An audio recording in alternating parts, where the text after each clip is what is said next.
Bueno, continuando con la sesión, en fin, me ha tocado a mí moderar esta mesa, aunque no soy en absoluto un experto.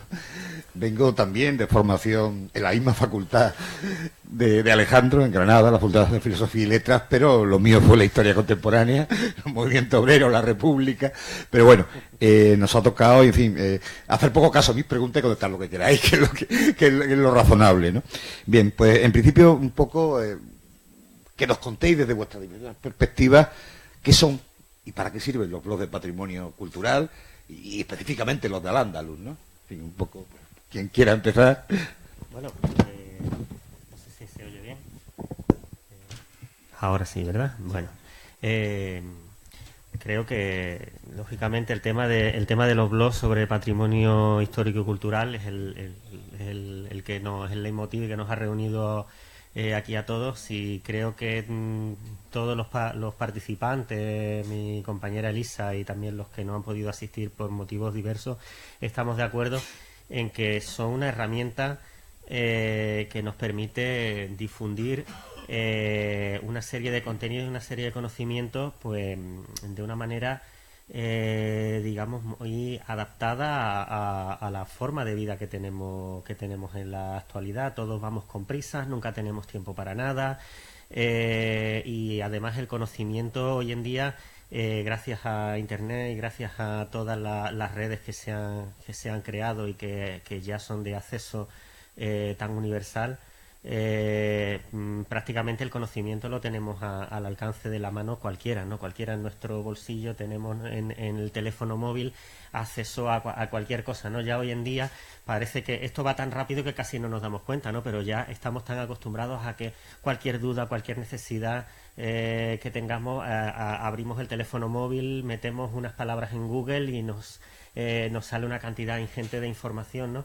Entonces, de alguna manera, todo ese gran volumen de información que se está volcando y está volcado ya en Internet, de alguna manera también hay que encauzarlo y hay que dirigirlo y hay que darle un sentido, un orden y un formato. Y creo que en esa línea la labor que tenemos los divulgadores, en este caso la temática concreta nuestra del patrimonio andalusí, por ejemplo, como podría ser cualquier otra temática, creo que es fundamental a la hora de ser capaces de encauzar, de organizar, de dirigir toda esta información, ¿no? Y ayer también, por ejemplo, con el señor consejero de Educación de aquí de Ceuta, pues teníamos ocasión de compartir inquietudes del mundo docente, ¿no? Donde él también en la presentación hizo mención a cómo en el mundo educativo estas herramientas tenían un papel muy importante, ¿no? Porque servían claramente para contribuir a la formación de unas nuevas generaciones que no se nos puede olvidar que ya son auténticos nativos digitales, como se les viene denominando. Es decir, que ya hoy en día los niños casi que nacen con el smartphone y con las redes y con todo incorporado, porque ya hasta los más pequeñajos saben utilizar las tecnologías mucho mejor que nosotros, ¿no? Que hemos tenido que irnos actualizando y adaptando. Entonces, bueno, ese es mi punto de vista, ¿no? Creo que es una herramienta importantísima. No sé si Elisa o Eduardo estarán de acuerdo conmigo. Yo soy usuario de Blogger y me pregunto, como me llega el bombardeo, no tengo tiempo, y cuando de repente tengo tiempo, no sé, presto atención a algo, y muchas veces es esencial la imagen y no tanto el vídeo. A veces una foto a mí me dice más que un vídeo, que también necesita su tiempo. Lo que yo pregunto es, ¿cuál es vuestro objetivo? Aparte de una vocación personal y una relación con un trabajo, si es que está relacionado con la divulgación del patrimonio. ¿Qué sacáis haciendo un blog? Bueno, sacamos, depende de qué punto de vista lo mires. O sea, para mí es una satisfacción. O sea, yo disfruto porque estoy haciendo algo que me gusta, ¿no? Entonces, a mí me gusta ir a los lugares, ¿no? Entonces me gusta ir y ver y escudriñar. Yo no puedo ser como él y hacer ahí un agujero y ver, a ver, encontrar ahí cerámica, pero eso para mí me llena, ¿no? Me llena, y después eso poder plasmarlo en un texto, en una foto, en un vídeo, como vos decís, ¿no? Entonces digamos que yo no le saco un rendimiento económico, ni siquiera, digamos, por mi parte de turismo, pero tampoco es esa la intención que yo tengo con el blog, pues yo tengo mi trabajo de turismo y,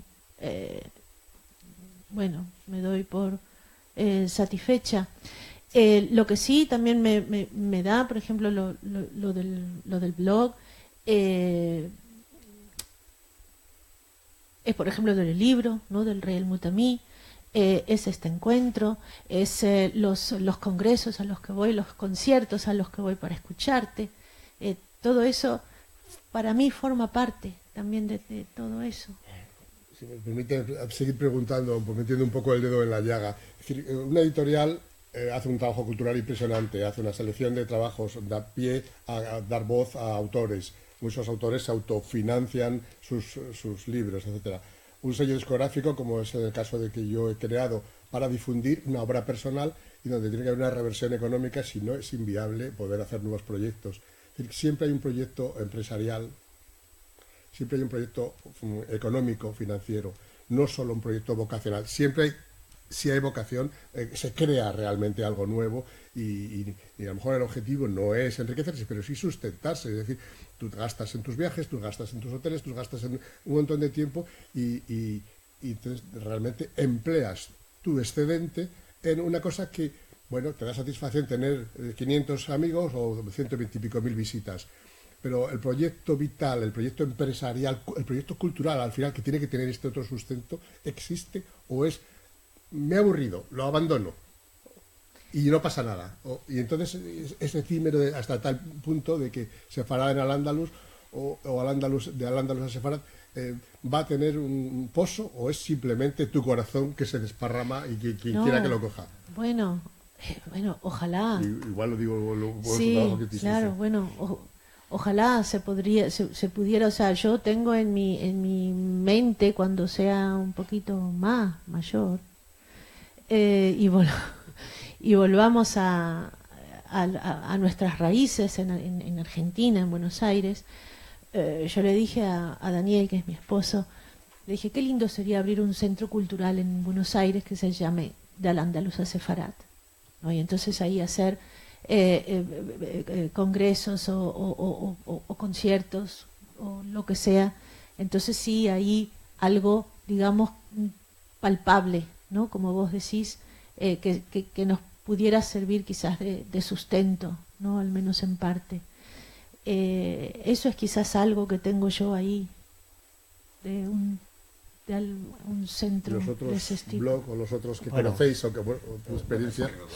Sí, hablamos de sustento, hablamos de actividad profesional y todas estas cuestiones y, bueno, lógicamente es cierto lo que comenta Eduardo, ¿no? Que naturalmente todo esto de los blogs y de las páginas en redes sociales y demás, pues sí que es verdad que nace naturalmente de una vocación profunda nuestra, efectivamente, de una pasión, vamos a llamarla como es, por el conocimiento de Al-Ándalus, por nuestro trabajo, en mi caso, por ejemplo, de investigación también, en el mundo de la educación también en algunos momentos.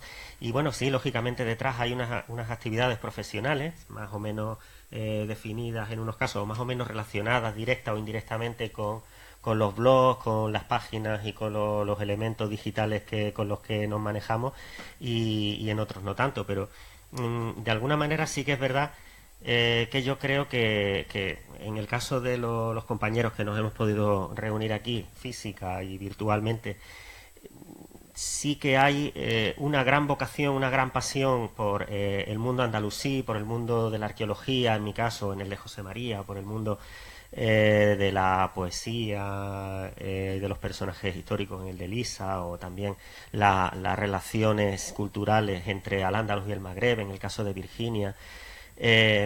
Detrás de las cuales lógicamente pues tenemos que subsistir también y tenemos todas nuestras actividades profesionales en distintos ámbitos, etcétera, que no siempre estarán a lo mejor directamente relacionadas con el blog, pero siempre hay como un proyecto de vida en el cual digamos que de alguna manera estos elementos son como un catalizador, ¿no?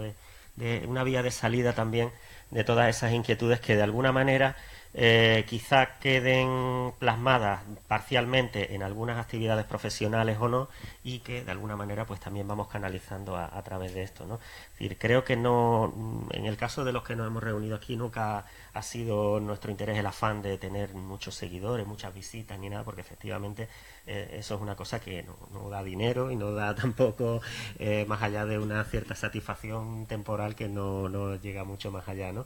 Pero sí creo que es la necesidad, digamos, de comunicar. Quizá es porque tenemos ese interés y esa necesidad de comunicar, de transmitir una serie de contenidos, de conocimientos y de compartirlo, ¿no? Porque naturalmente esto tiene sentido si es compartido, si es ofrecido a la gente y si la gente te responde y te da ese feedback, vamos a llamar, ¿no? Ese intercambio, por ejemplo, qué mejor que un encuentro como este, o simplemente cotidianamente a través de las redes sociales o de los medios de comunicación digitales que usamos a diario, que naturalmente pues dan pie incluso con nuevos contactos profesionales y a todo tipo de oportunidades que nunca se sabe en qué pueden fructificar, ¿no? Por ejemplo, este mismo encuentro de Ceuta pues al final se ha convertido en algo real, empezando por una idea y por unos contactos que tuvimos un grupo de compañeros que ni siquiera estamos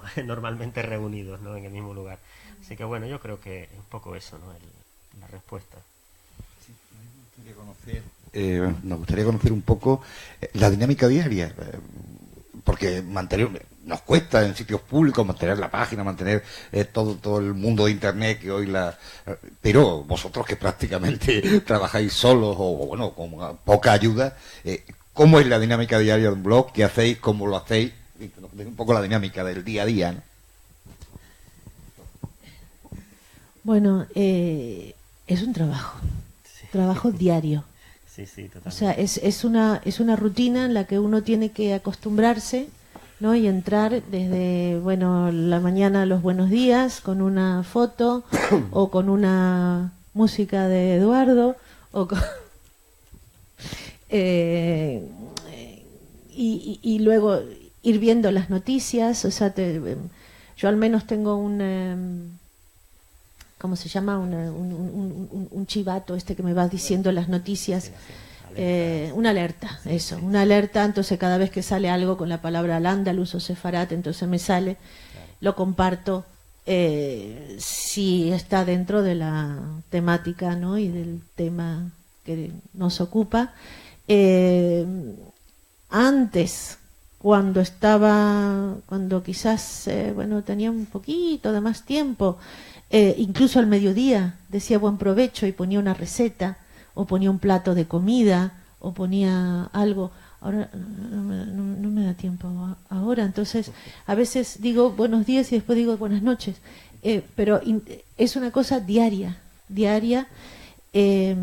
Alejandro tiene Twitter, yo no, porque es que tengo el Instagram, tengo el Facebook, tengo el blog, tengo mi marido, una gata, una mamá, una casa, no, entonces pero bueno, del blog, en cuanto al blog, como les decía antes, intento ser regular, ¿no? O sea, 1 o 2 artículos por mes, también porque yo me doy cuenta que en el momento en que publico está, como dice él, ese feedback que gusta, ¿no? Que lo que yo escribo. Entonces eso también te da como más fuerza, ¿no? Y te dice, bueno, entonces esto no cae en un saco roto. Hay gente que lee esto, hay gente que comenta y lo comparte. Uy, se cayó, no importa.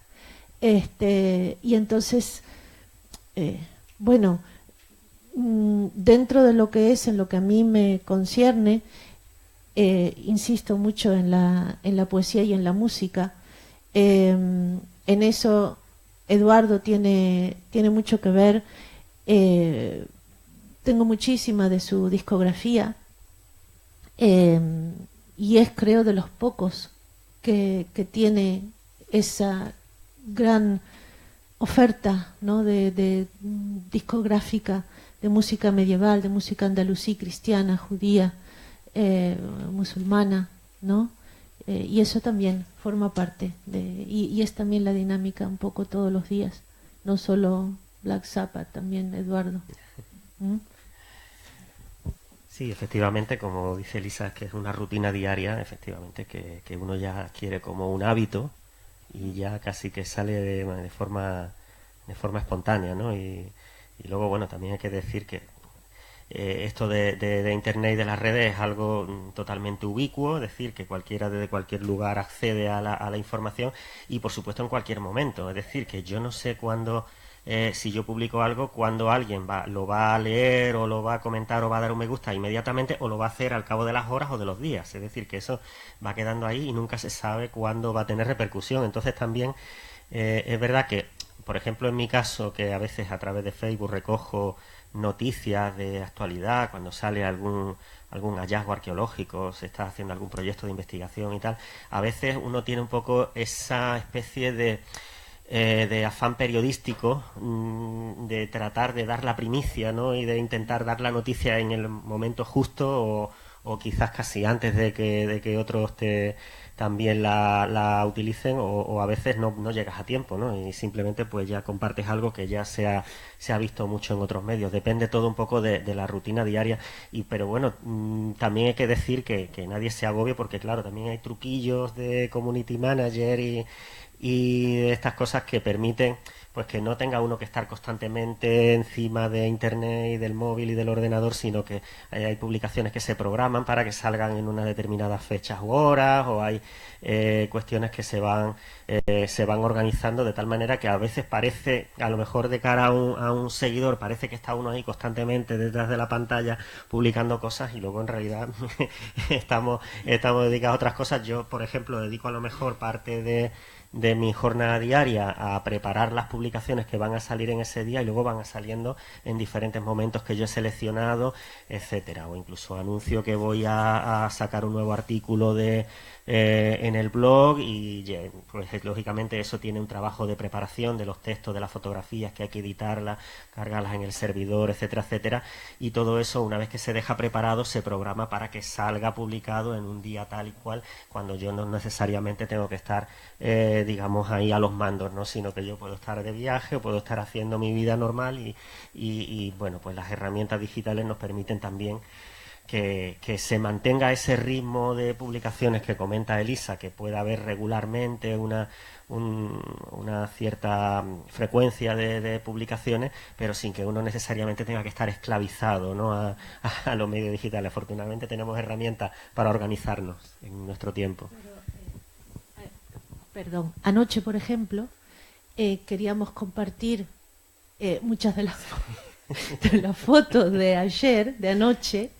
Llegamos al hotel y resulta que mi móvil no tiene había un problema con el internet, con la conexión al wifi y bueno, y se convirtió casi en un problema para mí de que yo anoche no pudiera compartir las fotos.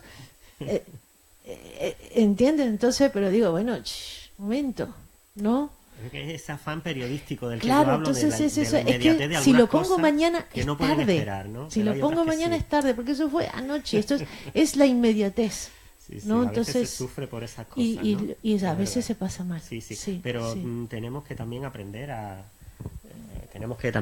gestionar nuestro tiempo y a no agobiarnos tampoco cuando pasan estas cosas, porque efectivamente es algo frecuente que no siempre se puede estar al pie del cañón como no le gustaría, porque efectivamente cada uno al frente de nuestros blogs o nuestras redes estamos solos, efectivamente, aquí no hay un equipo detrás ni nada, sino que a veces tenemos colaboraciones y ayuda, pero en general lo manejamos cada uno por nuestra cuenta. Entonces, bueno, pues ahí estamos. Permitir cambiar un poco el tercio ahora y aprovechando que tenemos a Eduardo aquí, pues a preguntarte que nos hables un poco de tu investigación musical y de tu sello discográfico, que debe ser también muy complicado mantener un sello discográfico de música medieval, de música andalusí, y que nos cuentes un poco tu experiencia, Eduardo, ya que estás aquí. Pues yo encantado. Lo que ocurre es que a lo mejor hay alguna pregunta también del público sobre Estamos abiertos a cualquier pregunta, intervención. Bueno, como pasa como vosotros, es un tema biográfico y personal. Joven, empiezo con la música antigua, muy joven. Gracias a que mi hermano Gregorio, 10 años mayor que yo, Gregorio Paniagua, pionero en los años 60 y 70 de lo que es la recuperación histórica de la música histórica con instrumentos copiadores originales, etc. El grupo Atrium Musicae, que se crea en el 66 o 68, empieza a hacer las primeras grabaciones discográficas de las antologías de música antigua española con premios internacionales, etcétera, etcétera. Primera grabación de la música, de las cantigas, de los códices cristianos, del Liber Memel, el Camino de Santiago, etcétera, etcétera, el códice de las huelgas. Y fue el esfuerzo personal somos 4 hermanos, los 4 músicos, que uno es más joven y apareció más tarde. Y la labor de mi hermano Gregorio de encontrar dentro del mundo medieval la potencia cultural de Al-Ándalus. Y el primer contacto, no solamente a través de la bibliografía y los libros y la discografía escasa que hubo en su momento, sino poder acercarse a Marruecos y conocer y contactar con algunos de los profesores, Checara, etcétera, que estamos hablando del año 66, 67, en el 68 ya empieza a ser parte del repertorio del grupo este primer intento de acercamiento con las melodías de modo instrumental, sin atreverse a cantar por el tema árabe y por el tema de la interpretación y de la manera de cantar. Bueno, de ahí surge toda la actividad, primero de conciertos y luego discográfica, en un mundo todavía difícil. No existía el CD, entonces el vinilo y sobre las grandes multinacionales, Hispavox en España, Harmonia Mundi en Francia, y los diferentes campos musicales, pero siempre de una manera pionera el mundo del Al-Ándalus. Y el mundo del Al-Ándalus te llega por la transmisión oral de los músicos en su música clásica, que es esta música cortesana, y su otra cara de la moneda, que es la música religiosa. Además de la música popular, pero si la música cortesana ya por la transmisión oral es sospechosa de que qué será esto, qué habrá pasado a lo largo de los siglos, esto no es del mundo del Al-Ándalus, esto ya es Magreb puro, etcétera. Ha ido cambiando el paradigma y cada vez se valora más la transmisión oral de una manera crítica y de una manera buscando las fuentes de las fuentes de las fuentes y que transmite, además de unas melodías bellas, sino todo un sustrato cultural, todo un momento donde se interpreta toda la filosofía antigua que está relacionado con los modos, los humores humanos, el efecto psicológico, el efecto ético de la música. Todo esto es un mundo fascinante en relación con el medievo. Y aparecieron ciertas grabaciones en el año 75 con la Armonía Mundial, donde mucha gente se ha convertido, por así decir, al Islam. Ha habido arabistas que, por haber conocido estos trabajos, que son un poco de depuración y de reinterpretación. Yo lo digo ahora, y lo digo ahora con descaro, pero en su momento era inviable. Es decir, desmagrebizar la tradición andalusí y retornar al Al-Ándalus, es decir, volver a llevarlo a este mundo poético de las descripciones, de las imágenes, de la arquitectura, y no exclusivamente como la música nacional de Marruecos, Argelia, Túnez, que son los principales países donde emigraron los músicos y los aristócratas que se llevaron a su música y su poesía, porque era de sus mejores colegas y compañeros o poetas a los que amaba. Después de años de estar interpretando esta música junto con otras, ya creé mi propio grupo y sobre todo en el año 94 la necesidad imperiosa de ver que durante años había habido experiencias musicales muy interesantes y contactos con otros músicos de otras culturas donde se muere de una manera efímera en un concierto. Todo se nos queda en la mente y en el corazón la experiencia y todo lo más hay un programa de mano y se acabó. Entonces, esa necesidad de documentar y de seguir estudiando y cada vez que había un proyecto musical, pues grabarlo. Surge con la posibilidad de los estudios personales, o sea, estudios discográficos, crear un sello ya no era tan complicadísimo. Por supuesto que hace falta los temas legales, pero por otro lado las maquinarias, por así decir, que se iba abaratando y la posibilidad de editar. El problema era tener lo que sí es absolutamente necesario en estos casos, es un retorno económico para poder financiar los trabajos. Como blogger o como en internet yo mismo puedo tranquilamente echar un rato o mucho rato o muchísimo rato, pero es un poco mi tiempo y lo comparto aquí. Que hay muchos likes, muchos me gusta, estupendo. Que hay pocos, me da lo mismo. O no, dependiendo un poco de la visión y del ego y de alguna manera ese esfuerzo periodístico o personal. Pero en un proyecto discográfico que hay que pagar músicos, que hay que pagar un estudio de grabación, que hay que buscar imágenes, que hay que buscar traductores, que hay que redactar unos textos, con los libretos son más importantes a veces la documentación que los CDs, editarlo, buscar una distribución, que llegue a las tiendas que entonces había, ahora ya no, y solamente está en la FNAC, el Corte Inglés y poco más. La venta por internet, donde se reduce radicalmente, donde desaparece el proyecto musical, sino se comercia efímeramente con canción a canción, donde no se entiende el proyecto, de dónde está inserto y por qué esa canción está ahí, y cuál es su fuente, cuál es su documentación. Está en internet, pero luego nadie la busca. El consumo musical es del momento cuando está en este mundo cambiante. Antes no, comprabas un disco, lo escuchabas, o lo guardabas y no lo escuchabas, pero lo tenías. Entonces, el hecho de crear un sello fue una especie de también un momento vocacional donde, de una manera de intentar no descapitalizarse, intentar recuperar. Eso sí, reinvertir continuamente y sacar proyectos. Unos proyectos llevan a otros, un trabajo de una manera también intensísimo, muchísimo tiempo, muchísimas horas, muchísimo paciencia, muchísimo coordinar, un trabajo de liderazgo con los músicos, con los diferentes especialistas, donde se crea el mundo rivales. Eso lo sabéis, los profesionales siempre hay sus competencias y al mismo tiempo sus críticas feroces, ¿no?, a los trabajos. Y me encantaría, y ya si queréis os cuento brevísimamente y miramos algunos de los discos que he traído. Somos pocos, podemos levantarnos y así más, estiramos las piernas. Sin decir que el sello empezó con el objetivo, un poco místico, de grabar la antología de las cantigas de Santa María de Alfonso X Sabio, 427 canciones con su texto, con su melodía, en los códices, que hay que reinterpretar y hacer vivo. Son narraciones milagrosas, pero son todo el mundo de la vida normal de la gente, o de la corte, o del mundo, porque las cantigas, los milagros, el rey Alfonso el Sabio, y no es el único que hace cantigas, pero que de alguna manera tiene una labor personal que hacer y una especie de como acuerdo con Santa María, donde él es su trovador y él espera a cambio la compensación de la amada, como cualquier trovador, y en este caso pues encontrarse con ella en el paraíso y que le vele en su trabajo político y cultural. Mucho más largo de contar y mucho más bonito. Es una obra regia, riquísima, llena de miniaturas, y imposible hacer por una persona normal. Y entonces es ir sacando de estas cánticas una a una por localización geográfica de los santuarios, etcétera, es el gran motivo. ¿Qué ocurre? Pues que simultáneamente todo el trabajo que habíamos hecho los músicos y los colegas y mis hermanos, etcétera, sobre Al-Ándalus, empezaba a reclamar su posición. Y después de empezar a interpretar al estilo medieval, devolviendo el medievo solo con los instrumentos no anacrónicos, intentando evitar el violín, el violonchelo, el clarinete, el piano, como ya empezaban a hacerlo, y no solo con los laúd, el canún, las flautas de época, claro, eso era una cosa nueva. Y eso es una cosa criticada también en Marruecos. Para ellos, si no hay violín, no hay música andalusí. El violín aparece con el barroco en el siglo XVII y en el XVIII se incorpora y desbanca a las que mancha, los instrumentos más primitivos y más orientales. Entonces, empecé a grabar y empecé a editar. Entonces, al final he tenido que ordenar y clasificar dentro 4 colecciones. Colección Cantigas, colección Al-Ándalus, colección histórica, que es todo lo que no son cantigas de Al-Ándalus, es decir, desde el canto gregoriano, el canto mozárabe, el mundo sefardí, por supuesto todo el medievo español y europeo, y el Renacimiento y el posrenacimiento y los proyectos híbridos, ¿no? ¿Dónde meten los moriscos? ¿Solo en Al-Ándalus o están influidos por la música tradicional y las danzas barrocas, etcétera?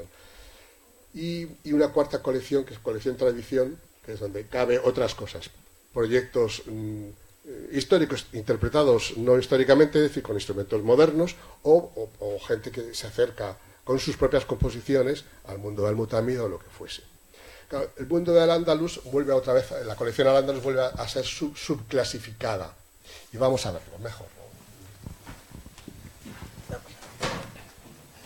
Por un lado, lo que comentaba de la colección, por así decir, medieval, donde igual que tratas unos códices y unas cantigas, coges esas poesías, esas músicas y las metes dentro de un mundo. Entonces, por ejemplo, discos como Aire de Al-Ándalus, que es protagonista en los instrumentos de viento, los diferentes tipos de flautas, aunque las melodías son de más tipo, y hay texto, y hay etcétera, pero son las protagonismos. Latidos de Al-Ándalus, los protagonistas son los instrumentos de percusión.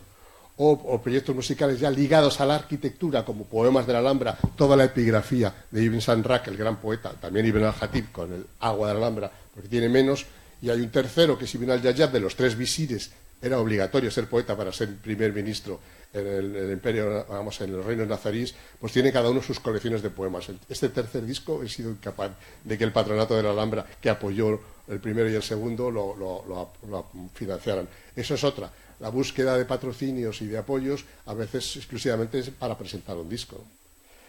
Y entonces luego viene otro, es Al-Ándalus Magreb.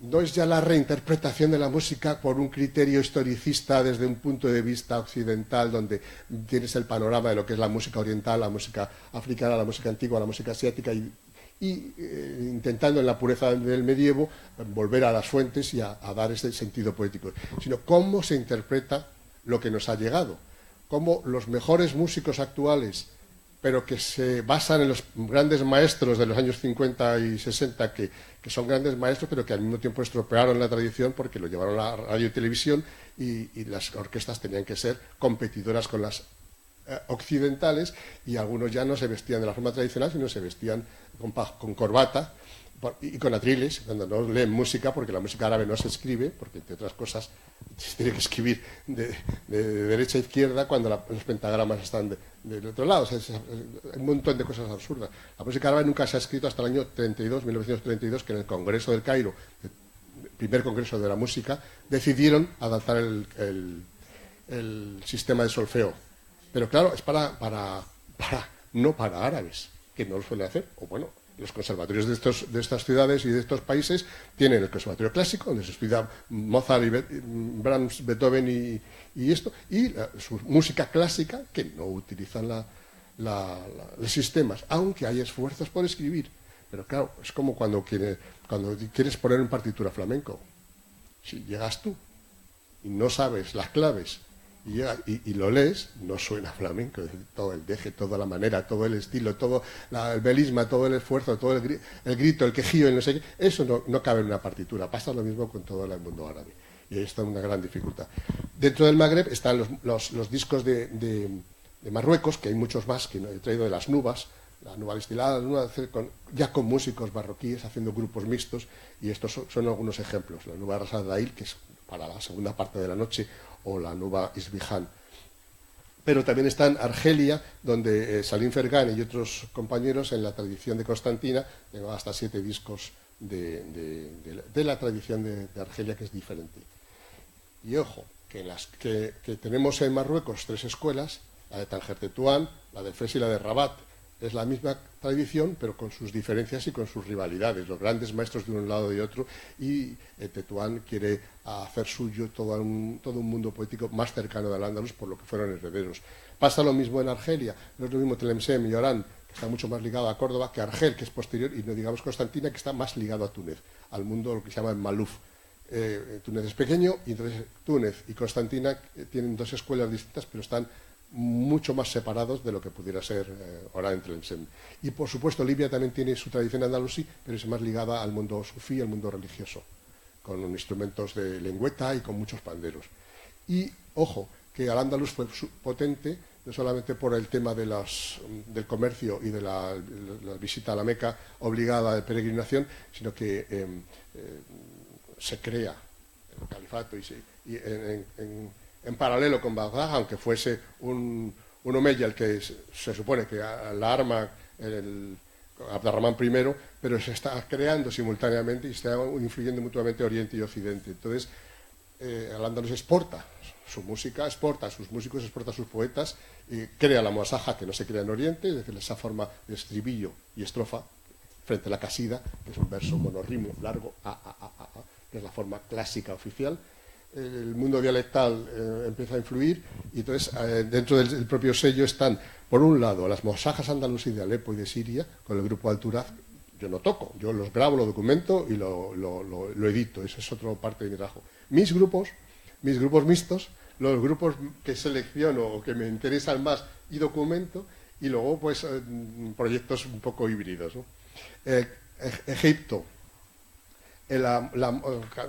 Kalsum, que muchos de ustedes la conocerán, la gran cantante de los años 30, 40 y 50 de Egipto, se cargó con su manera de interpretar, incluso influida por las orquestas ya con influjo de Hollywood y de las películas y de las bandas sonoras, todo un montón de música tradicional que también existía en Egipto y en Siria, que son las formas poéticas andalusíes.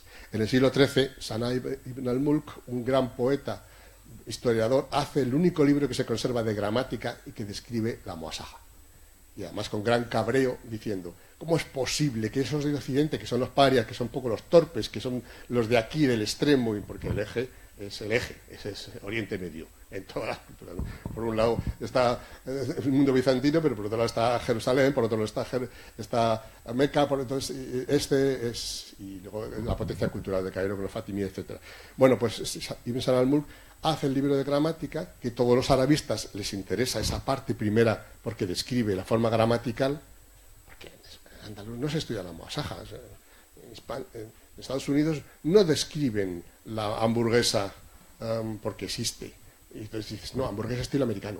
Pues esto es la muasaja andalusí. Le ponen apellido porque necesitan ponerle apellido porque es la que viene. Se compone a la andaluza, por así decir, al andaluz, y todavía se conserva en la tradición viva. Suena más a música siria que a música, pero los poemas son los mismos y los metros tienen ese mundo de relación de toda esa forma científica que significa los ritmos, los metros, los modos, los nubas, toda esta parte. Entonces este es un trabajo interesante, recuperar a ese poeta y volver a interpretarlo. No con la inspiración del Magreb, sino buscando las músicas tradicionales de las cofradías sufís de Egipto y en relación con todo el mundo mediterráneo.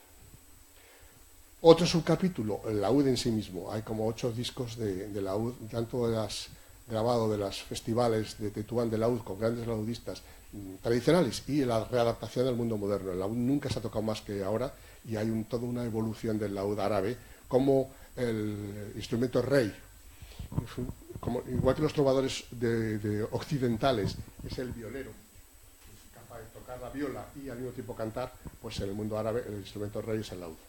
Actualmente es el violín, pero no se dice, tanto en Oriente como en Occidente, pero el laúd sigue teniendo esa presencia, aunque a veces no el protagonismo, porque solo muy recientemente, pasa como con Paco de Lucía, la guitarra de acompañar el canto se ha convertido en un instrumento solista, de virtuosos impresionantes, y hay conciertos de guitarra de todos los estilos. Antes no. Antes la guitarra era una herramienta para acompañar el canto y punto, o la danza o el ritmo, lo que fuese. Pues le pasa lo mismo al laúd. Se ha convertido en un instrumento ahora mismo enormemente rico y virtuoso y nunca se ha tocado tanto el laúd. Firiaf tocaba su laúd, pero es que era el cantor y tenía que tocar laúd para acompañarse y pudiera haber solos instrumentales. Siempre ha habido solos instrumentales para descansar el canto y para desear el canto otra vez. No como Elisa, que no ha hecho ni una pausa.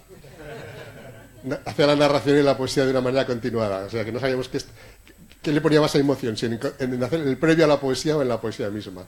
No, pues pasa poco. Una pregunta. Sí. ¿Hasta qué punto es fiel la música andalusí que se toca a la misa a lo que es la música andalusí?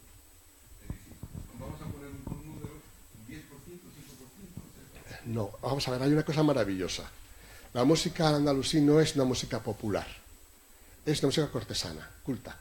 Está detrás la poesía, está detrás el metro y toda la filosofía y la confección de los instrumentos musicales.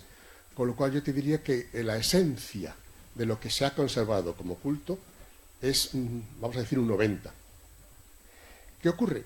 Que como toda la transmisión oral, todo lo que se transmite de padres a hijos o de maestros a discípulos, se incorpora cuando hay grandes maestros. Si tú velas tu tradición, quieres que tus hijos recuerden lo que tú has aprendido.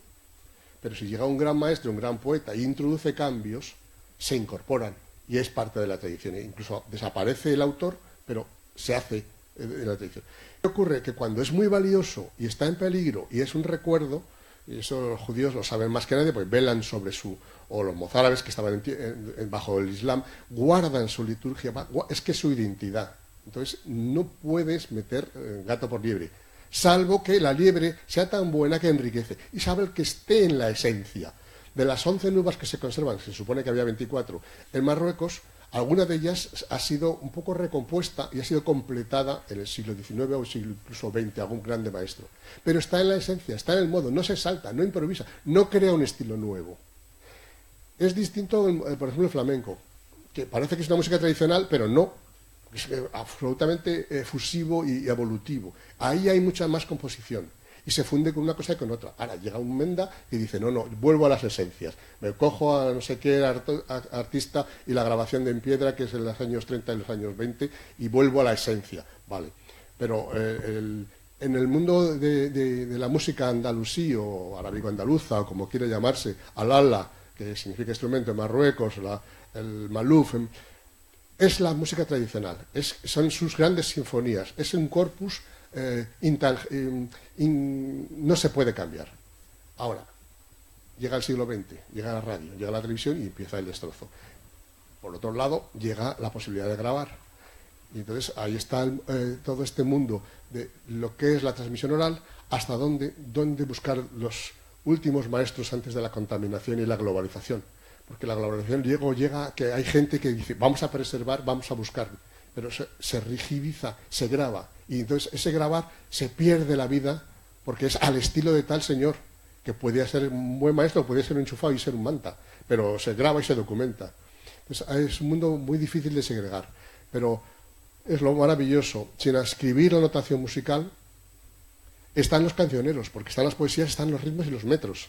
Y sobre todo están las secuencias de las canciones. No se cantan sueltas, se conservan en rosario. Es decir, son para una hora del día. Es una música cortesana. Y en el mundo de la cofradía y el mundo sufí, que es el otro mundo paralelo, se usan las mismas melodías con otros poetas. Dentro del mundo andalusí también hay poemas místicos y religiosos, no solo hedonistas y cortesanos y áulicos. Pero el mundo sufí ya es el seij el que segrega y selecciona en función de lo que es su ceremonia para que tenga su experiencia y sus rezos. Vale. Bueno, acá, de todas maneras, solamente el mundo sufí, que es el mundo religioso, y la poesía es muy interesante desde el punto de vista que hay cofradías y grandes masas cantando en sus ceremonias, o simplemente los poemas, que son místicos, cantados por un cantor acompañado de instrumentos.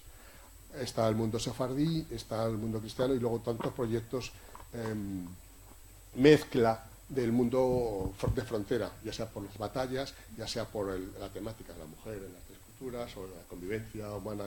Entonces, al final hay una colección de más de 60 trabajos que ofrecen ese panorama y que sería muy interesante y vamos a sentarnos porque si ya y me callo. Cada proyecto discográfico tiene también su proyecto biográfico. Es decir, no solo surge de que una noche o un libro te encienda la luz, sino primero tiene que haber una fuente musical. Y esa fuente musical puede ser de acceso cercano o muy difícil, que hay que hacer transcripciones, estudios de análisis comparativos, etcétera, para darle el máximo rigor posible. Luego viene la interpretación artística y luego el concepto de CD como producto vendible y como idea musical, que tiene que tener un equilibrio. Yo no puedo poner todas las canciones iguales seguidas, y busco esa pausa instrumental, ese tutti, ese solo, ese cambio de color, para que cuando se los escuche sea agradable, ¿no? Es decir, como los 5 discos de canto gregorianos, todos es la misma canción, como me han dicho, no es la misma canción. O sea, cada oración tiene su poema y tiene su sentido, pero si lo oyes, todo suena igual. Entonces, el proyecto musical, su financiación, la localización de los músicos adecuados, o no, o la limitación de los músicos, la limitación económica para un proyecto, si hay una financiación, si hay un encargo, cosa rara, hace que salga un producto y no otro. Y entonces, pues la satisfacción es también enorme en ese sentido, pero tal vez los ratos de planificación o de la noche creando ese corpus es lo que verdaderamente a mí me motiva, y no el perseguir a un traductor, el pelearme con el distribuidor, que si el stock está, que si no sé qué, esto es espantoso. Y no digamos ya la financiación y el mundo fiscal, donde hay que pagar los impuestos, donde hay que no sé qué, donde... ese es otro proyecto que solo un sufrido arquitecto, que soy arquitecto, y que quiero ver cumplidos y cerrados los proyectos para inmediatamente seguir en el siguiente, pues he podido completar, si no sería un alma libre como Elisa o como muchos de mis colegas músicos que tocan, y se van a su casa a descansar y si tienen 3 días, descansan 3 días, no tienen un blog que les llame inmediatamente. Perdonen todo este rollo. Por supuesto, los discos están a su disposición si alguna persona quiere mirarlos, adquirirlos o lo que me guste. Perdón. Sí, bueno, darte la razón en que efectivamente lo peor de la gestión cultural es la gestión, precisamente. Lo otro es lo bonito, pero desgraciadamente tiene mucho de eso si queremos mantenerla en pie, ¿no? Venga, Rocío, si quieres hacer la pregunta, toma. Tenemos el mismo micrófono. Estos están ya operativos, Bueno. Nosotros podemos hablar por esto. Yo soy archivera, entonces a mí me preocupa mucho el tema de la conservación. En un tema, el Eduardo ha conseguido, a través de un sello discográfico, dejar algo tangible que va a perdurar. El problema de los blogs es la cantidad de trabajo que esto lleva, lo precioso que ha sido hoy, por ejemplo, este encuentro, la lectura de tus poemas o la presentación, y que luego se haga una cosa efímera que después no vaya a tener una conservación. Yo sé que hay un programa a través de la Biblioteca Nacional para este tipo de cosas, pero me gustaría saber vuestra opinión sobre este tema de la conservación. Gracias. Bueno, lo que querés decir es, para que un poco, como dice Eduardo, para que eso no se pierda, ¿no? Bueno, algo en lo que dice, por ejemplo, mi marido, es, por ejemplo, la selección de los artículos que más me gustan o que más cariño les tengo, o lo que sea, que los seleccione y los convierta en un libro o en unos fascículos para que sean distribuidos. Eso podría ser una forma de conservar. Luego, por ejemplo, le comentaba esta mañana también a Alejandro, el blog mío, al ser blogspot.com, quedó bastante limitado. O sea, no tengo muchas plantillas y muchas opciones para renovarlo, para actualizarlo. Y entonces mi pensamiento es en convertirlo en una página web con la dirección, o sea, que se pueda direccionar directamente al blog, pero sobre una plataforma digital, para que ese trabajo, que, como dices, pues que se vea más, que para buscar un vídeo no tengas que ir uno por uno y buscar a ver dónde está el vídeo en el blog, sino que tenga en la misma página web donde pinchar las fotos, los artículos, los vídeos. Y quizás también esa es una forma de tenerlo actualizado y de conservarlo quizás un poco mejor. Bueno, la idea que me había dado Daniel de hacer una recopilación y de artículos y convertirlo en un libro, eso sería una opción, ¿no? Yo, concretamente en mi caso, como ya he comentado también en la presentación de mi trabajo, y precisamente al hilo de lo que comentas, de esa inquietud por la conservación, es que creo que esa misma inquietud de perduración y de conservación de una serie de trabajos y de materiales, como en este caso las fotografías de mi querido amigo Rafa, y el trabajo que hacíamos en común, fue un poco el germen en realidad de mi blog. Es decir, que yo en realidad creé el blog para dar una cierta perdurabilidad a esos trabajos, que si mi página en Facebook se hubiera dedicado únicamente a ser un recopilatorio de noticias que más o menos van pasando y tienen un interés pasajero durante el momento en que están de actualidad, y como hablaba antes un poco de ese punto de vista periodístico de que una noticia de hace media hora ya es pasada y ya no tiene interés, ¿no? Es decir, todo va muy rápido y todo se va quedando desfasado rápidamente, pues no habría tenido mayor trascendencia. Pero ese interés de la perdurabilidad fue lo que me hizo a mí dar el paso a crear un blog, a dotarlo de unas ciertas características o de un mínimo de calidad, e incluso también es lo que me ha llevado, por ejemplo, a la idea de convertirlo en una revista digital.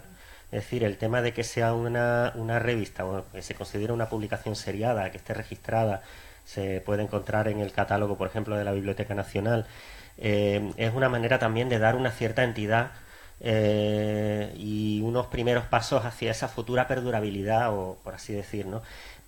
Claro, lo único que pasa es que con estas cosas de Internet y de lo digital, yo creo que nos movemos en un ámbito en el que todavía no tenemos perspectiva de qué es lo que nos va a deparar el futuro en estas tecnologías y en estos ámbitos. Es decir, todo nos parece, a nivel de tecnología, de redes y demás, que evoluciona tan rápido y que nos vamos quedando desfasados tan pronto. El modelo de móvil que tenemos ya es viejo de hace unos meses porque ya están saliendo otros mucho más avanzados, tal.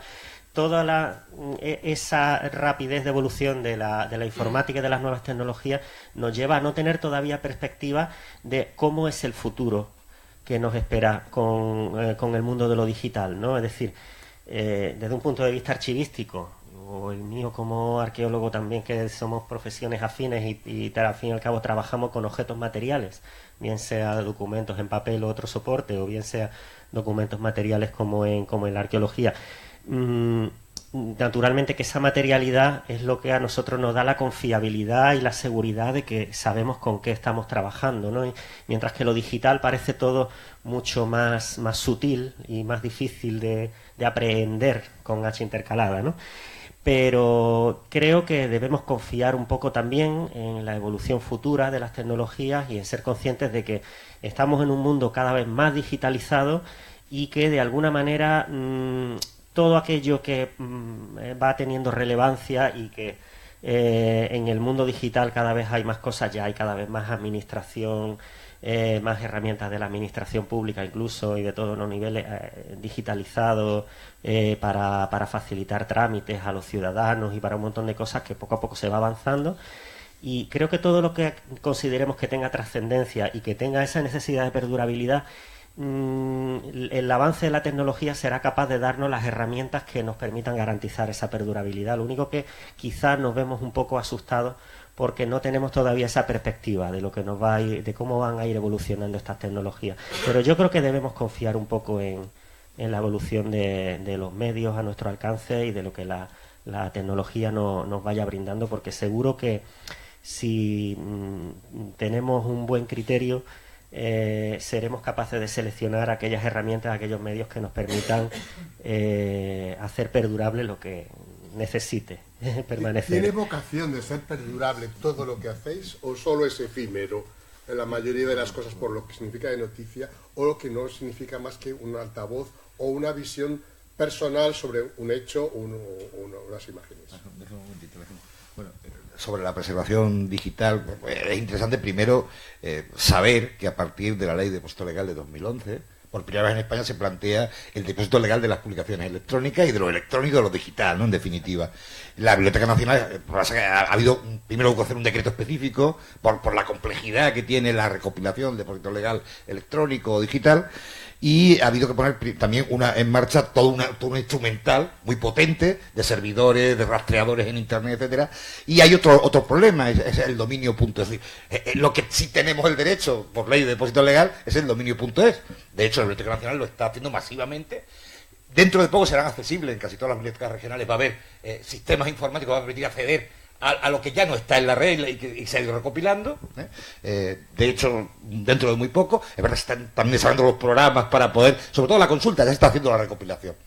Y también se nos ha pedido a las bibliotecas regionales que, porque claro, el problema es que cuando no es dominio.es, he visto que algunas vuestras son dominio.com o dos dominios sobre los que no tenemos en principio derecho legal, el Estado español no tiene derecho legal, pues lo que sí se ha pedido a las bibliotecas regionales que informen de esas cosas, que tienen valor cultural permanente y tal, y a través de negociaciones, de llamadas a los editores, claro, pues no sabemos muchas veces si el blog es plenamente español, si tenemos derecho a su recopilación o necesitamos autorización. Eso sí es importante en la medida en que alguien quiera que su blog cultural se preserve, o su trabajo cultural en la red se preserve, el ir al dominio.es, porque en ese sí que hay seguridad de que se va a poder a través de todo este instrumental conservarlo. No digo esto como información también. Yo es que tuve la suerte de participar en la comisión, pues el depósito de la ley de depósito legal se hizo como comisión consultiva del gobierno, funcionó el grupo de trabajo de la Biblioteca Nacional con las bibliotecas regionales, que es un órgano del Consejo de Operación Bibliotecaria, que es el que ha estado desarrollando durante tiempo este tema. Y bueno, pues sí es verdad que se está en ello y lo que pasa es verdad que está garantizado el dominio.es, más complicado los que son .com, .org o otros dominios. Por eso, al hilo de eso también el convertir el blogspot.com en una página web .es, ¿no?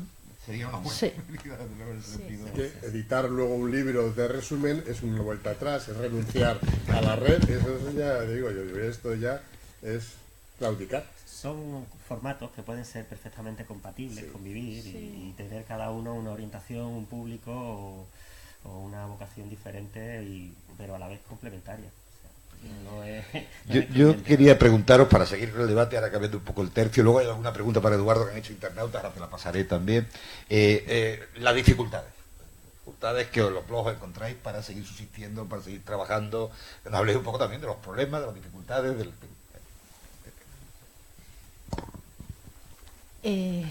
Dificultades. Bueno, insisto en lo que es donde estoy yo ahora, que es el blogspot.com, las limitaciones, ¿no? Las limitaciones que ofrece. Quedó bastante, un poco obsoleto frente a WordPress, que es el blog de Alejandro. Y entonces eso, muchas veces yo quiero hacer un artículo atractivo y le quiero cambiar la letra y le quiero poner unos colores y todo eso, y después hace lo que quiere y vuelve a la plantilla rasa inicial. Entonces todo ese trabajo que hice al final es para nada, porque no sirve de nada el haber hecho todos esos cambios, porque se limita, o sea, vuelve a la plantilla original. Yo no sé si es como problema también, pero en parte, por ejemplo, he visto artículos míos en otros sitios, ¿no? Te los copias, ¿no? Entero, ¿no? Cambiando quizás algunas cositas, y contra eso Muy difícil en Internet. estamos en el mundo de Internet, es prácticamente imposible, es muy difícil, y bueno, ahí lo único bueno es mandar un correo y decir muchas gracias por el interés en mi blog, ¿no? Y entonces, bueno, de esa manera, ¿no? Ponerle un poquito la cara colorada. Alejandro, dificultades que veis o que veis en vuestro blog. Sí, pues básicamente las mismas que Elisa, ¿no? Es decir, sí, a nivel técnico, como ha comentado algunas cosas, pues es verdad que esto, y como comentaba también anteriormente, son tecnologías que evolucionan tan rápido que tener que estar puesto al día de muchas cuestiones técnicas a veces es complicado. Es una formación continua que tenemos que estar realizando en cuestiones de informática, de programación, de diseño de páginas o de tratamiento de imágenes, de vídeos, de muchas cosas que realmente requiere mucho esfuerzo, mucho tiempo y mucha dedicación, y a veces no está uno tan al día como le gustaría, pero bueno, estamos ahí siempre luchando en ese aspecto. Y luego también, evidentemente, lo que comentabas, el problema del uso de contenido por parte de terceros de maneras pues no adecuadas, ¿no? Por decirlo de una manera suave. Sí, a veces, hombre, se puede, sí, a veces evidentemente se puede hacer una cita, se puede hacer una mención, y entonces también siempre de agradecer, ¿no? En ese caso, pero hay otros casos en los que no es esa la intención, y entonces luchar contra eso, pues efectivamente es muy complicado y requeriría ya de nosotros unas peleas que a veces ya nos superan, ¿no? Pero bueno, ahí estamos en ello, ¿no? Ahora voy a hacer la pregunta a Eduardo, que no me gustaría que luego termináramos sin hacer la pregunta. Es un internauta, ya que estamos dando participación desde Internet, y es sevillano. Yo no sé, conozco el nombre real, pero tiene un nombre en Internet. Vamos a usar su nombre de Internet, si os parece, ¿no? Porque tampoco tenemos autorización.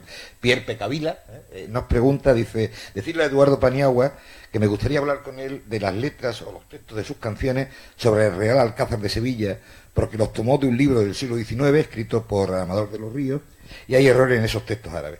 Se han revisado los epígrafes, perdón, se me ha ido árabes del Real Alcázar de Sevilla, y ha habido correcciones en los textos árabes y, claro, en sus interpretaciones y traducciones. Esto es lo que hemos recibido. Bueno, ese es un trabajo discográfico que es un poco homenaje a estos grandísimos monumentos, como puede ser la Alhambra, como puede ser el Alcázar de Sevilla, en donde no solo las fórmulas coránicas o las repeticiones, Dios es grande, etcétera, no tienen tanto interés, sino que hay algunos poemas concretos en árabe que elogian al sultán Pedro I, que es el que reconstruye. Claro, el trabajo musical en esta ocasión, sobre un texto epigráfico, no hay una melodía que lo acompañe, entonces sin duda es un trabajo de recomposición para ofrecer un proyecto discográfico, un proyecto musical de concierto. Es siempre ese trabajo de buscar una música de la época y enmarcar estos textos que a veces son unas meras jaculatorias o un elogio, o cuando hay un poema, con lo cual ya hay que cantarlo, pues lírica, no se trata de solamente de una. Entonces, claro, pues yo como todos estudiamos hasta donde llegamos a estudiar, y la traducción que yo tomé es la traducción que existía en ese momento. Si hay nuevas traducciones, pues claro, queda desfasado desde el punto de vista científico, por así decir, ese trabajo musical, pero no desde el punto de vista emocional, porque en definitiva, pues yo también en muchas ocasiones, no tantas, pero sí algunas, se trabaja sobre traducciones. Y en cualquier caso, en este concreto, que se llama La felicidad cumplida, que es el título que tiene la propia Alcázar de sí mismo, es el nombre que se pone continuamente, es el paraíso hallado, la ciudad ideal, la felicidad cumplida, este es el lugar de la felicidad donde vivir. Pues todo lo cantado en árabe está cantado en árabe, es decir, no hay traición. El problema es cuando se traduce o se pone en el libreto la traducción para que los que no sabemos árabe o no se pueda leer en inglés o en castellano. Con lo cual todavía queda, yo pienso, vigente, aunque sin duda es la traducción lo que queda obsoleta. Y sobre todo si hay matices en la traducción que ilustren o que cambien el sentido de las frases, eso sería esencial, porque ese sentido y esa traducción es la que a mí me ha inspirado para poner un texto más o menos religioso, más o menos danza, más o menos alegre. Y esto sin duda se aprende. Bien, seguimos avanzando. Hay preguntas del público porque no nos gustaría que se quedaran. Venga, pues vamos a pasar a los del público porque nos va quedando poco tiempo y... Yo quería preguntaros sobre el público, precisamente. ¿Quién se acerca a un blog sobre patrimonio andalusí? ¿Sabéis qué tipo de público es el que se acerca? ¿Se acerca un viajero? ¿Se acerca un académico? ¿Quién se acerca? ¿Y qué tipo de interacción mantenéis con el público? Como ahora, por ejemplo, Eduardo acaba de mantener con uno de sus públicos. Sí. Bueno, en el caso mío, a veces son viajeros, sobre todo... bueno, como evidentemente escribimos en español, entonces son gente de distintos países gracias, y que preguntan y entonces dicen, bueno, conviene visitar esto, conviene visitar lo otro, ¿no? También se dio el caso de que sean también, por ejemplo, ceramistas, que por ejemplo hubo el caso de uno que me preguntó si yo sabía las dimensiones de un plato que muestro del Museo de Mértola. Quería saber las dimensiones, la profundidad, porque quería hacer una reproducción de ese plato califal. En otro caso, por ejemplo, un profesor de arquitectura de la Universidad de Teherán me contactó, por ejemplo, para pedirme permiso si podía usar las fotografías en su clase de arquitectura para mostrar los edificios andalusíes, que por cierto también hemos mantenido el contacto. Este profesor resulta que después vino a Sevilla para hacer un trabajo de investigación y bueno, y nos conocimos también en Sevilla, cosa que también finalmente se mantiene, ¿no? Un cierto contacto. Creo recordar que fue el propio José María el que me contactó para la difusión de un trabajo suyo y bueno, y nos convertimos en amigos, ¿no? Entonces, muchas veces... amigos de verdad, no amigos de Facebook. Sí, amigos de verdad, esos de así. Por ejemplo, gente del mundo de la música, una chica portuguesa que es cantante, y entonces me mandó su dirección de YouTube para que yo la comparta, y también hacer difusión del trabajo de ella como cantante, ¿no? Y bueno, con algunos se mantiene el contacto hasta que ya le das la solución o le queda satisfecho con lo que preguntaba. Otros se mantienen más en contacto y bueno, y otros se van diluyendo, ¿no?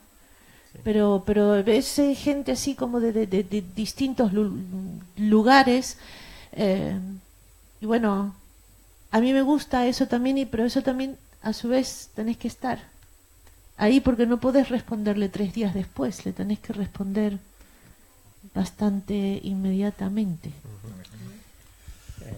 Bueno, yo en mi caso, Elisa lo está describiendo bastante bien, ¿no? Pero porque hay un público bastante variado. Yo por la experiencia que tengo en los años que llevo, tanto con la página de Facebook como con el blog, en mi caso, por ejemplo, mucha gente interesada en el mundo de la arqueología, naturalmente, porque es la temática principal que yo trabajo. Arqueólogos profesionales, investigadores de universidades y centros de investigación, arabistas, pero también aficionados o personas que no se dedican profesionalmente al mundo ni de la investigación ni del patrimonio, pero que tienen un gran interés en aprender o en conocer cosas y que a veces incluso nos llegan a sorprender personas que fuera de estos ámbitos profesionales llegan a tener grandes conocimientos, ¿no? Y llegan a hacerte comentarios y aportaciones muy interesantes y de mucho nivel, o sea que a veces también se lleva uno grandes sorpresas entre el público que nos sigue, ¿no? Y en mi caso, por ejemplo, también gente del mundo de los viajes, porque yo también profesionalmente a veces me dedico a las visitas culturales en ciudades como Granada, o por ejemplo también los viajes que también organizo me van a permitir que lo mencione, la agencia Descubre Marruecos. Hacemos viajes culturales por Marruecos y próximamente tengo uno concretamente para hacer visitas del mundo romano y medieval en nuestro país vecino y gente que también pues se interesa por estos viajes, por estas visitas culturales y todas estas actividades. También el blog y la página pues son un trampolín para promocionarlas y para entrar en contacto con gente que tiene este tipo de intereses, ¿no? Es decir, un público muy variado y que efectivamente con el que podemos interactuar de muchas maneras, porque yo particularmente es verdad que hay muchas cosas que comparto o que publico que me llegan a través de alertas, de correo electrónico, como decíamos antes, o simplemente de páginas que sigo y cosas que me entero por diversos medios, pero también muchas veces es los propios usuarios, los propios seguidores los que me escriben, me mandan un mensaje y me anuncian alguna actividad, me piden por favor si la puedo compartir o promocionar. Yo siempre que esté dentro de la temática que abarco estoy siempre encantado de colaborar, o incluso nos hacen preguntas de carácter profesional, o en fin, de todo tipo. La verdad es que es algo muy variado, pero sí, es sorprendente porque a través de Internet uno llega a descubrir todo tipo de perfiles humanos y profesionales y efectivamente en algunos casos, como en el de estos amigos que nos hemos reunido hoy aquí, que ya nos hemos tenido ocasión de conocernos anteriormente, a veces entablas relaciones y que llegan a fructificar en verdaderas amistades o en contactos profesionales reales y nuevas oportunidades. O sea que también es una oportunidad extraordinaria a nivel humano. O sea que esa es una gran satisfacción. De alguna manera es lo que aporta el formato digital y las redes, que es la capacidad de interactuar. Claro, claro. Si yo tengo el disco de Eduardo en casa y lo escucho, lo vuelvo a escuchar, solo tengo un disco. Claro. Poder hablar con él a través de las redes, o poderle preguntar, o disfrutar de una charla como ahora, pues es lo que te aportan Efectivamente. el beneficio que tienen las redes sociales o Exacto. el formato electrónico frente al papel o otros formatos. No, por añadir, porque como habéis preguntado por el público, tenemos alguna nota, gracias a nuestro compañero Toño Campamor y a los instrumentos analíticos, sabemos que las personas que nos están siguiendo en directo son mayoritariamente mujeres entre 55 y 64 años, es un dato. Luego iremos viendo, ¿no? Porque una vez que se cuelga hay mucha más gente que se engancha, pero de momento sabemos que hoy nos sigue en directo son mayoritariamente mujeres entre 55 y 64.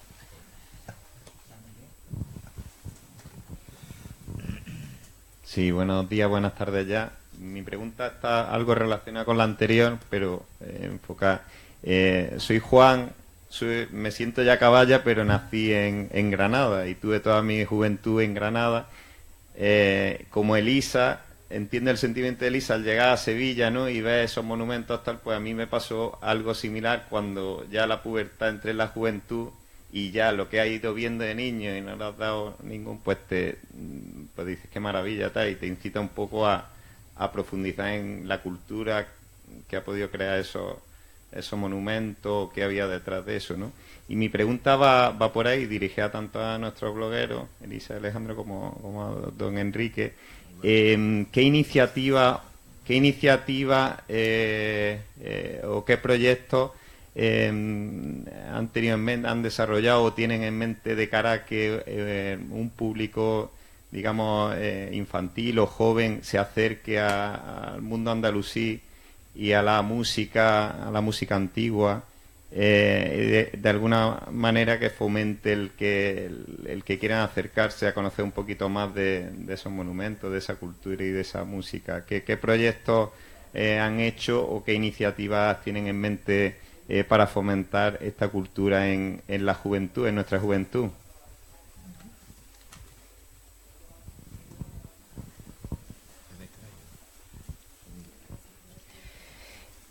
Bueno, en el caso mío, la verdad, o sea, el fomento para los niños o los adolescentes, para despertar esa curiosidad como proyecto, no lo tengo previsto.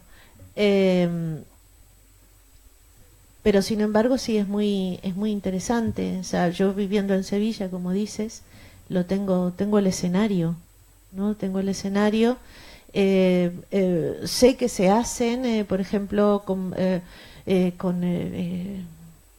vistiendo a los niños, uno de princesa, el otro de rey, el otro de paje, ¿no? Entonces, y cada uno va interpretando un papel, ¿no? Haciendo, por ejemplo, en el interior del Alcázar, lo he visto hacer a compañeros míos, donde los niños actúan, tienen ahí como una espada así de madera, ¿no? Entonces hacen de rey Don Pedro, ¿no? Entonces, y es una forma, ¿no? De también llegar a los niños y despertar esa curiosidad por el patrimonio, ¿no? Como dices. Pero en lo que es el proyecto mío de Al-Ándalus a Sefarad, esa faceta de niños adolescentes, todavía en el caso mío todavía no lo he contemplado. Sí, efectivamente, yo también podría decir algo parecido porque, claro, mi ámbito, digamos, que está más enfocado sobre todo a lo que es partir del mundo científico y hacer una divulgación del conocimiento científico, de la investigación científica de Al-Ándalus a través sobre todo de la arqueología para un público general, pero lógicamente es algo que en un principio es un nivel no, digamos, no juvenil e infantil propiamente dicho, pero sí que es verdad que con las redes alcanzamos un público, como comentaba, tan variado que cualquiera tiene acceso, y lógicamente las generaciones más jóvenes mucho más que otros, ¿no? Y hay muchas herramientas y muchas actividades a nivel didáctico que se pueden trabajar con adolescentes y con niños, tanto en el ámbito de los centros educativos como también en el ámbito de las visitas culturales, porque hay grupos y hay personas que hacen, por ejemplo, lo que comentaba Elisa, visitas teatralizadas para un determinado grupos de determinados niveles de edad y de formación, como niños de colegios, etcétera, visitas teatralizadas o actividades donde los chicos y los jóvenes puedan participar o puedan interactuar, talleres didácticos, todo ese tipo de cosas que yo personalmente no las hago o no suelo dedicarme a ello mayoritariamente.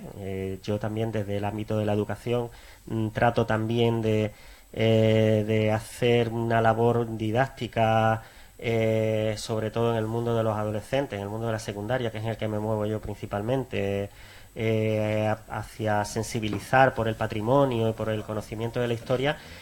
Pero bueno, también a veces colaboro con otros compañeros que tienen trabajamos y colaboramos juntos en rutas patrimoniales por nuestras ciudades y demás, como por ejemplo en Granada, donde sí que hay otros compañeros que se dedican específicamente a ese público infantil, no yo directamente, pero bueno, sí que intento también de alguna manera difundir ese tipo de actividades en la medida de lo posible para que también se conozcan y se sepan las opciones que existen, porque yo creo que también en ese sentido tenemos que ir mirando al futuro, y la formación lógicamente de nuestros niños y jóvenes es muy importante, ¿no? Entonces, aunque quizá no nos dediquemos tanto específicamente en el caso de Elisa y yo a esto directamente, pero bueno, creo que es una perspectiva que hay que tener muy presente.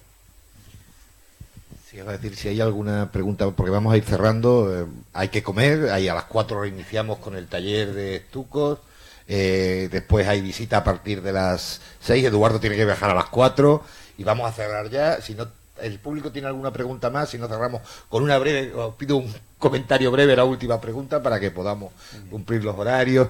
Y es quizás una pregunta que tenía que haberse hecho al principio, pero lo voy a hacer al final. ¿Por qué Al-Ándalus?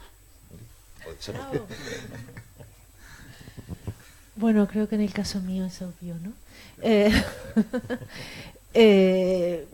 Bueno, en el caso mío, al venir de un país de fuera y llegar a Sevilla después de 8 años en Alemania, fue como todo un universo que se me desplegó delante y bueno, yo me impactó. Lo primero que vi fue la Torre de la Giralda, y aquello me impactó sobremanera, ¿no? Después ya el pasear por las calles y todo eso, el comprarme ese librito chiquito y descubrir al rey Al-Mutamí y todo eso. Entonces, Al-Ándalus es por eso y por mucho más, o sea, es muchas cosas. Es una forma de vida. Sí, es una forma de vida, porque yo en mi caso particularmente es que he nacido, me he criado y es que vivo en un ámbito donde la historia, el patrimonio, la herencia de lo andalusí es que está muy, muy patente. Ronda, donde tengo mis raíces familiares, una ciudad con una historia, un pasado andalusí, un patrimonio riquísimo y extraordinario. Granada, que es donde me he formado y he vivido parte de mi vida, también ha sido uno de los lugares que ha marcado mi formación, mi trayectoria profesional, y lógicamente el mundo andalusí en lugares como Granada, pues claro, es que te imbuyes de él, ¿no? Y te genera un interés y una inquietud personal y profesional que dices, pues, que te lleva a tratar de desarrollarte por esos caminos, ¿no? Y luego también desde el punto de vista del mundo de la educación, que también hemos estado comentando, también descubrir que Al-Ándalus no está bien tratado todavía en los currículum educativos que tenemos vigentes en la actualidad, ¿no? Y ver que hay mucho trabajo por hacer en didáctica, en formación. Y bueno, creo que Al-Ándalus todavía es algo que tiene mucho camino que recorrer, y que tenemos grandes retos que afrontar en ese sentido. O sea que Al-Ándalus es que es algo natural. Vamos a hablar también en el caso de la música. En mi caso, Al-Ándalus no lo diferencio, es España. Y España es un término un poco ahora confuso, sería Hispania, es decir, Iberia.